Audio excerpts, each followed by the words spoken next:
Pistol grip shotguns versus traditional stocks. There's one area where I think that one of them proves to be better, and if nothing else, for one reason. Right out the gate, as far as shootability, they both work just fine. Now that's assuming if you have a traditional style of pistol grip stock like this one. It's still got a nice amount of drop, but it's not so much that you can't get a good cheek weld on it. And it's important to get a good cheek weld so you can see, so you can get that bead down on the top of the receiver. You want that bead to sit right there on top of the receiver. If you can't get a good cheek weld on it, what's going to end up happening is you're going to end up seeing it like that, and you're going to aim high. So if you have rifled sights or ghost ring sights, a little bit less important because usually they'll set up higher than these. These, you got to get way down on that stock. So if you have a pistol grip stock such as like an AR-15 style, those usually don't lend too good to the point of bead style sights because you don't get a good cheek weld on them. It's a foreign object on a shotgun. Shotguns were not made for that. They just ended up using them and stuff, you know, and some people like them. I happen to not like them. So whenever I'm talking about a pistol grip, I'm talking traditional, just like this one. This is a pretty traditional style of pistol grip stock. As far as these style of stocks, this is basically what the guns were designed around. And I'm going to get the Mossbergs at the end of the video.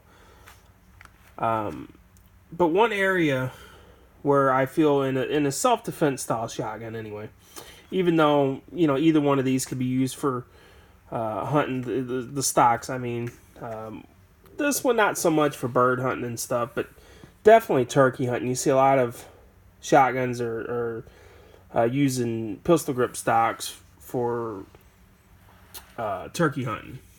It's just it's a natural position when you're sitting down up against a tree, having the gun resting on your knee. It's just a really good feeling grip on it and stuff. So that's why you'll see some turkey guns with pistol grips. It just works really good.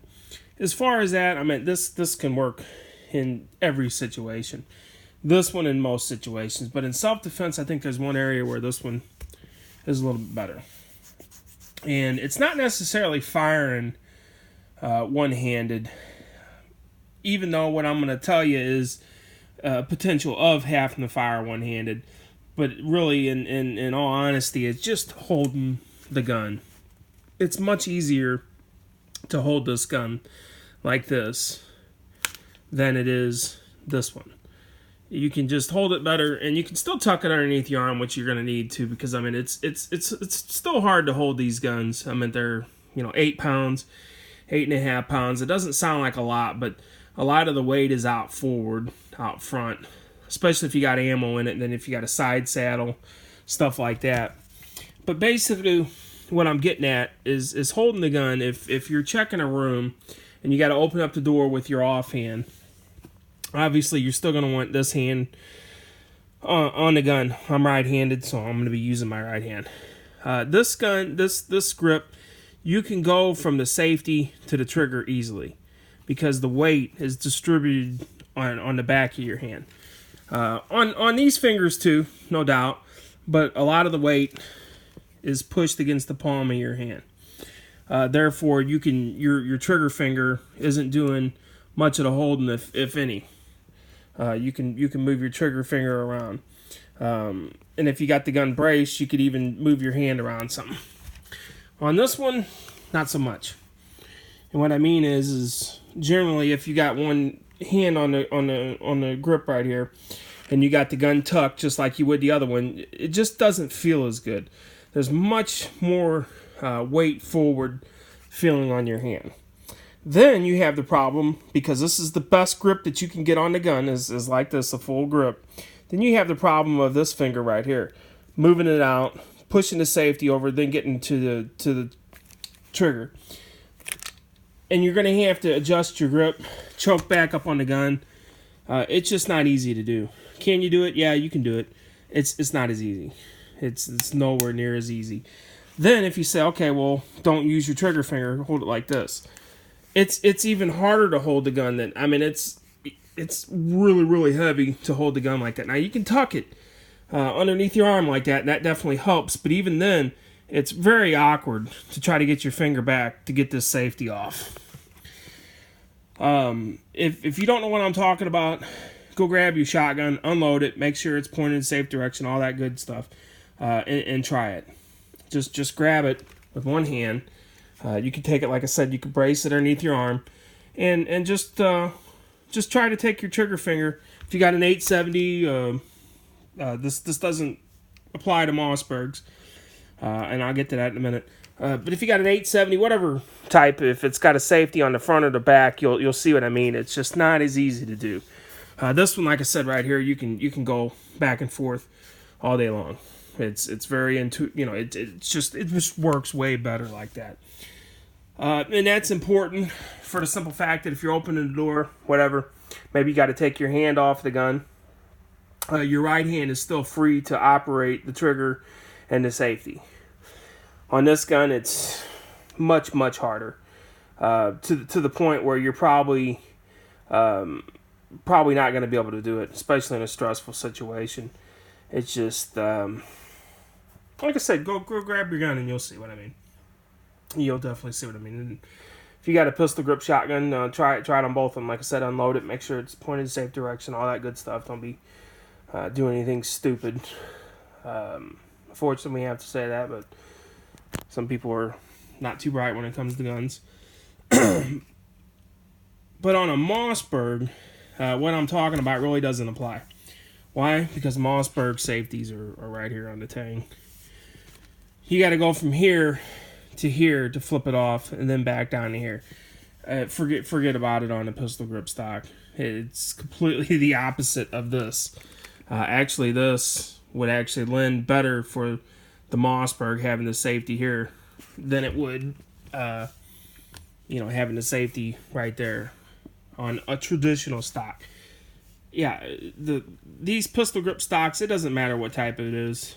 The only way I can say that a pistol grip stock is in any way, shape, or form even remotely usable is if it doesn't have a stock on at all. It's just a pistol grip. It's much easier because your thumb doesn't get in the way of this. It's much easier to come up here and flip it on and off and not being restricted by this right here in the way. So I give that a little bit more of a pass on a Mossberg if there's no stock but it's got a pistol grip. A little bit more of a pass in that system. This system right here, no pass for me. I would never put this style stock on there. If I bought a Mossberg and it had this style stock, it would immediately come off, and I would put a traditional style stock on it. Now, if you do want a Mossberg 500, you can go with the Maverick 88, which is, for the most part, the same gun. There's a few little differences, but they're decent guns. The safety on them are right here at the front of the trigger guard, so they actually lend themselves much better for a pistol grip. So if you must have a Mossberg and you need a pistol grip, go with the Maverick. I think you'd be much happier with that, because if you haven't had a pistol grip stock, and let's say you got a Mossberg and it's like this, and you're like, man, I really like these pistol grips, and then you go out and you buy it and you put it on, the first thing you're gonna notice is, oh man, I gotta come off grip completely, and you're gonna have to have another hand on the gun in order to do the safety. You can't. There's no way that you can really. I mean, I guess you could somehow, if you got it tucked under your arm, come up here. It's just your efficiency just went out the door. The efficiency of why you put that on there, as far as I'm concerned, just went out the door. So I think that's something you definitely got to take into account if you're talking about a Mossberg. Most other shotguns, I think the Browning BPS has a tang-mounted safety. They do have a couple defense-style ones that I've seen. I almost bought one. As far as having pistol grip stocks for those, I don't even know if they make them. It's going to come with a traditional stock, so you're not really going to have to worry about that. Most other guns, the safety is on the trigger guard. Mossberg is pretty much known for that. Like I said, the Browning pump shotgun has it. A nice tang mounted safety there too. Other than that, I can't think of any other guns, shotguns at least, that have tang mounted safeties. So, I think you have to ask yourself, is that important? Of course, having the gun by your side like this, if you have to take the other hand off of it and open up a door, and let's say there's Mr. Bad Guy right there. Yeah, I mean, you could flip this safety off, click, boom, and take care of the problem. This one right here is going to be much harder. I mean, it's just much harder. I got my hand like this. Much tougher. Much tougher. This one is just, put it on safety. This one is, I mean, I can have my finger on it already and just boom. It's just much more intuitive. I think that's the biggest difference. As far as recoil, reducing stocks, pistol grips, I don't care for those. If there is any good ones, I don't really know about them. One of the few ones that I've heard of is the Nox recoiling one, and it's kind of obnoxious, if you will. A lot of wire stocks and stuff beat up your cheek whenever you're shooting it. A lot of times, the more angle you have, the more kick up the gun will have. And when it kicks up, it actually hits you in the cheek. So you want that recoil to be as straight as you can. And these style stocks, and even this one, brings it back straight into your shoulder rather than, bringing it up. I guess you could say, make a point for an AR-15 style stock that it's going to have a very straightforward blowback. And what I would have to say to that is your sighting system. If you have something other than a bead sight, I would forgive it more than with a bead sight, because I think you may have a hard time getting your cheek as low as you need to, so ghost rings or rifle sights would be much better for that style of stock. The other problem with those stocks is they're not made for shotguns. They're made for AR-15s. Okay, they have an adapter that goes on there and stuff, but the stock itself in the tube is the same stock that you would take off an AR-15. Most of the time, they don't have recoil pads. They have play in the stocks. Not all of them. Some of them have play, some of them don't. That could be a factor. That could definitely be a factor. The recoil that you're putting through that stock. Now, I haven't really heard about this, but the recoil you're putting through that stock could cause issues over time. It could loosen up especially if you shoot the gun a lot, the pin that goes into adjusting it. I really haven't heard of that. But I'm just saying you could shoot it enough if you shoot it a lot, especially with heavy loads, where it could wallow out that pin a little bit. Then you get a little more play in the stock. Not that it would ever probably fail, but I don't like a wobbly stock, as much as the next person. And on a shotgun, I think it's very imperative not to have that, because it's a high recoiling gun. Let's be honest. You need to be ready to pony up when you're shooting a shotgun. They recoil. A good recoil pad is better than any stock. Generally speaking, getting a better recoil pad, a softer one. Even the limb savers that slip over, those are really nice, especially if you only want to spend like $15 or something like that. You don't have to gunsmith it, fit it to the gun, slip it over. Now it's probably going to add some length, but a lot of times you can take off your recoil pad like this one. This is semi-soft. This one's much softer. You can see how it gives, whereas this one, there's a little bit of give, but not much. Still not too bad. But you can take those off and then slip one over. That way your length of pull. And if you are worried about length of pull and you're wanting to go with an AR-15 style stock, I would probably steer more toward that Magpul stock. I forgot which one it is, but it's made by Magpul. All you got to do is look up Magpul shotgun stock. And it's got adjustable spacers you can put in it to adjust the shotgun to your length. So if you picked up a few shotguns in the store and just none of the stocks fit you and stuff, and then you just decide to go ahead and get one that might be the stock that you want to look at, is that one or a similar one to it. Not necessarily an adjustable one. Side folders, top folding stocks.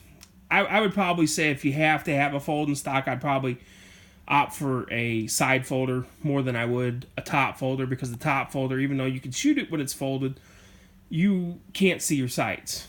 At least with a side folder, you can see your sights. However, you may have an issue if you have this right here, a side saddle on it. Some of them may fold down and out of the way, like it may fold on the right side, but what they'll do is they'll angle it down so it doesn't hit the ejection port. Because if it just folds straight over, then you can't really, you can shoot the gun, but you ain't gonna be able to eject the shell. So what they do is they put it in an angle. Well, what happens is when you open it up, it's at an angle. It's at too much of an angle. And what did I say? Whenever you have one that's too much of an angle, it doesn't recoil back, it's going to recoil up. That's not good. So, with that said, these are my opinions. Nothing set in stone. If you disagree, that's fine. This is more for beginner, somebody that really doesn't know. I think the point that I pointed out on this is the biggest factor for me why a pistol grip is better. As far as shootability, they're both fine, assuming that the pistol grip stock isn't all too much angle on it, comb or whatever they call it, drop at the comb, or I don't know what they call it. I'm not a stock fiend, but they, as long as it's a good stock that keeps traditional values in it, like this one, you should be just fine with it. I don't think you'll have any complaints out of it. Definitely for a home defense gun, I would say you've got a little bit of an upgrade, just for the one-handedness. Not that necessarily you're going to be sticking it out and shooting it one-handed. That's not what I'm meaning. I'm meaning just holding the gun one-handed a little bit easier than you can this gun. That's the biggest takeaway. Thank you for watching. I hope you enjoyed.